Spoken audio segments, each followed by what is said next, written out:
Friends, ನಾವಿಂದು ಮುರಳಿ ಅವರು ನಟಿಸಿರುವ ಕನ್ನಡ ಚಲನಚಿತ್ರಗಳ ಬಗ್ಗೆ ತಿಳಿದುಕೊಳ್ಳೋಣ. ಮುರಳಿ ಅವರು ನಟಿಸಿರುವ ಮೊದಲನೇ ಕನ್ನಡ ಚಲನಚಿತ್ರ ಬಿಳಿಗಿರಿಯ ಬನದಲ್ಲಿ. ಎರಡನೇ ಚಲನಚಿತ್ರ ಪ್ರೇಮ ಪರ್ವ.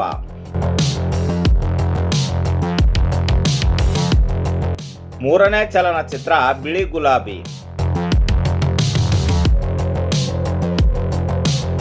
ನಾಲ್ಕನೇ ಚಲನಚಿತ್ರ ಅಜೇಯ.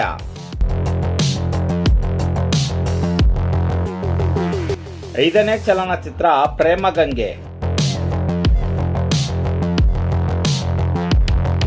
ಆರನೇ ಚಲನಚಿತ್ರ ಗೆಲುವಿನ ಹೆಜ್ಜೆ.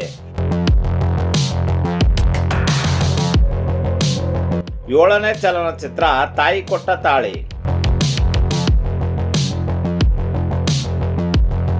ಎಂಟನೇ ಚಲನಚಿತ್ರ ಸಂಭವಾಮಿ ಯುಗೆ ಯುಗೆ. ಒಂಬತ್ತನೇ ಚಲನಚಿತ್ರ ಪದ್ಮವ್ಯೂಹ.